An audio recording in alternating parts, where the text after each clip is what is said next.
to be an American? Absolutely. America, isn't that something wonderful? Isn't America something wonderful? Yes. Don't you miss it? Yeah. You hear me? Don't you miss it when kids used to be able to say the Pledge of Allegiance in their classroom with the support of their teachers? Absolutely. Don't you miss a president that actually used to be proud of the people that they represented? Yeah. I mean, I'm going to tell you, you remember the slogan of America. America, apple pie, baseball, apple pie, and Chevrolet. But in my case, it's Ford. I got any Ford supporters out there? Yeah. All right. Baseball, apple pie, and Chevrolet. All brought to you proudly by coal. Am I right? Yeah. All these things. You don't make steel at Armco with solar, do you? No. You don't heat steel at Armco and make Ohio a great nation in Detroit with hydro or wind. What do you use? Coal. I'm sorry, what do you use? Oh! Folks, we live in a time where we're ashamed of people that have pulled themselves up and made a success out of themselves. Now, this is what we've got. That's America that I want to talk about. You know, there's a book. It's written by Henry Cabot Lodge, and he wrote about the romance of America. I'm going to tell you. I want you to listen to me. Living in America is a romantic story. It's romantic because people that look at us from abroad see it's a place that a man and woman can live right, and they can work hard, and they can worship the Lord and raise their family, and by the sweat of their brow, they can have all they want. They don't ask for anybody else to hand it to them. It's what they earn themselves. America has always been known as a place in the world where we still have work worth doing. You hear me? But what Henry Cabot Lodge said, he said, America is like the neighborhood farm, that light out there in the darkness. Because if they were out there, it was always their hand upon your gate. If you ever needed somebody, back then you didn't call on the government to come to you. If I had a fire in my barn, it was my neighbors that came to help me out.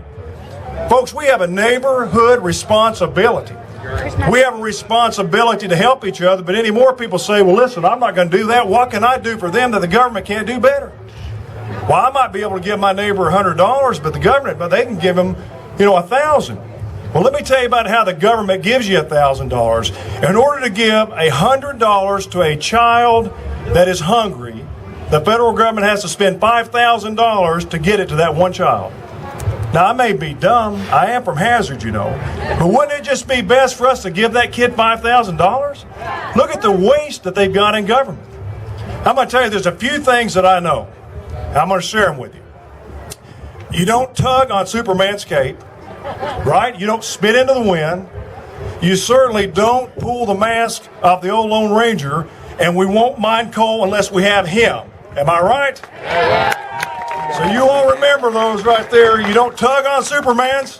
Okay. You don't spit in the Wind. You don't take the mask off the. Lone Ranger. And we don't mine coal without him, right? Folks, listen, welcome to the revolution. Do you hear me? Yeah. Welcome to the revolution, because you are the foot soldiers that we are using to take back America that we miss. There's a new Obama plan now. If you go to McDonald's, they have the Obama value meal plan. Have you seen this? Fascinating. You're going to love this. What you do is you go up to the window and you order anything you want off the menu, and the guy behind you pays for it. Now, I'm going to tell you something. That's not the America I signed up for. How many of you got children out there? Yes. Now, listen, how many of you want somebody else buying your children's meals? I don't want that. How many of you want to see your children standing in a line for somebody to give them a handout? Nope. What do you want for your children? You want them to be able to go to work and do work worth doing. You want them to contribute. You want their children to look at them and say, my dad works hard for a living. You want them to stand up on a stage during graduation while you stand out there in the audience on tired legs, knowing what it means to work to put a kid through school, and have them get up there and thank you for it. Thank their mom and thank their church and their community. That's not the way this government wants it to work anymore. Remember this stuff about you didn't build that. Right. You didn't raise that kid. You didn't do that. Listen, that's nonsense. That stuff's got to stop with us. The responsibility to take this country back falls back with us. We're the ones to do it. While they sit in the White House down there, and watch unemployment skyrocket, watch the price of gas go through the roof, which hurts the least among us, and I am sick and tired of listening to them stand up and say, well, we're after the poor, we want to help the poor, excuse me.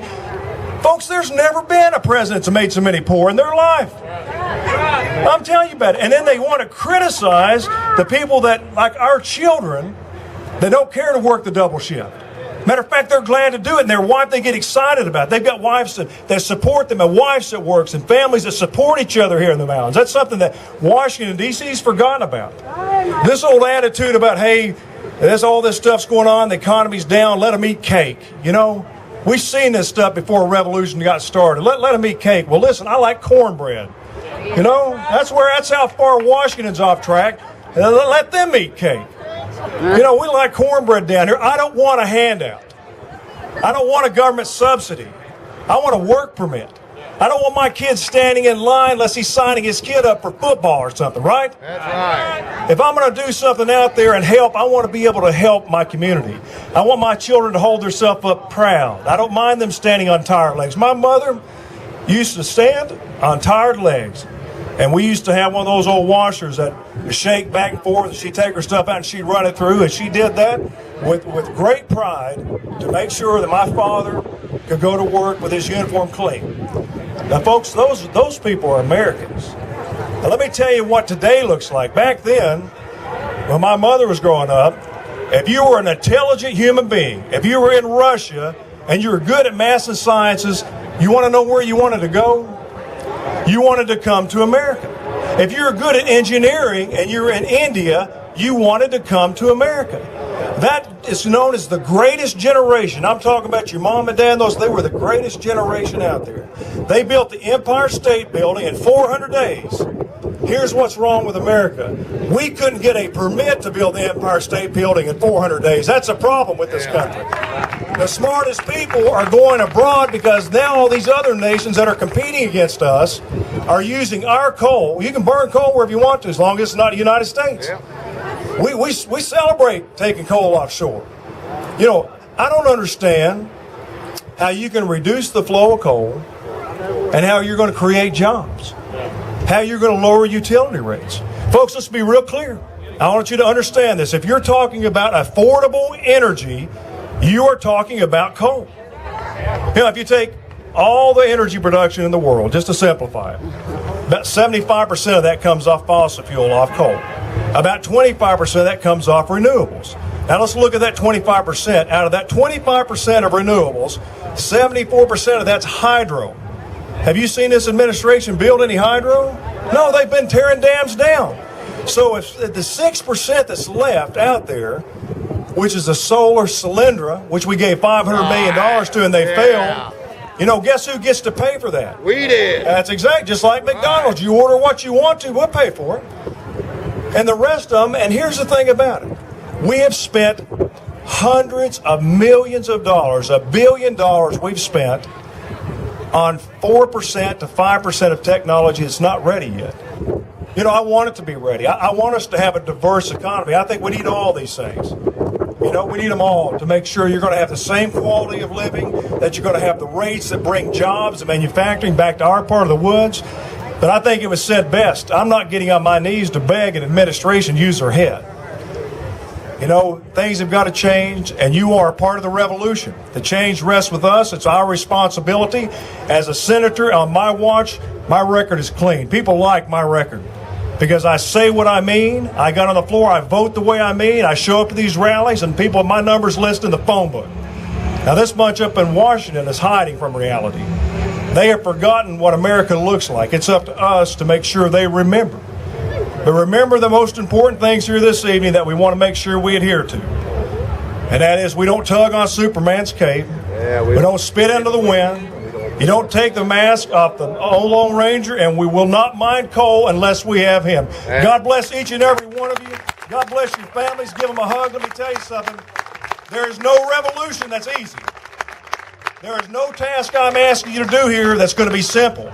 But I'm going to tell you something. This is the most important thing you can do. You have a role here today. I've told you, you're soldiers and a revolution. So what's your first assignment? This is it. If we don't secure Ohio, folks, we're all going home. You understand me? If we do not secure Ohio, we are all going home. We're all going to move to Lexington. That's what's going to happen. All these anti-coal people, guess what? We'll be moving in their neighborhoods with them. But let me tell you what you can do. We built Ohio, folks. We built the Fisher Bodies and the Armcos. It was our families that went across the river up north to help them build this stuff. So you have family. Anybody got family in Ohio? Yeah, we all do. The reason I know that is if you go down to the bridge around Christmas time, they're all coming home. There's nobody going across. Your first assignment in the revolution is to call your family and say, listen, you're on the same team we are. We shouldn't be having a race like we're having in Ohio. If Ohio shifts for us in the next couple of weeks, this race is over. We can make a change on that because there's not another state in the union that has as much family in Ohio as we do. So you've got to call your family. You've got to tell them what's at stake. You've got to tell them we don't want any more handouts here. We want work permits, and they can help us get that. So your first assignment you've got in this revolution that we're following is to call your family members and impress upon them how important this election is. Let's turn Ohio around. Let's keep coal moving. Let's hold our heads up. There's nothing shameful about mining coal. Matter of fact, I can't think of another industry in America that's done as much for the American people or this country as coal has. So I'm proud of it. I'm proud to come from the coal fields. I'm proud of each and every one of you that came out here today, because you don't realize that few of us individually ever do anything that shapes or changes the course of history. But each one of us, working in some small part, those combined efforts change the face of a generation. So together, I'm not that strong. But if you put her and I together, we're a little bit better. And his wife, certainly, if she's that tough, we want her on our team. But you see, if we get together, then that's where our true strength comes from. So I'm standing with you. I'm going to be with you. Put a shoulder against mine. You'll see the strength start to come forward. Carry our message. Call your family. Let's not lose momentum. And this revolution take our country back. God bless you.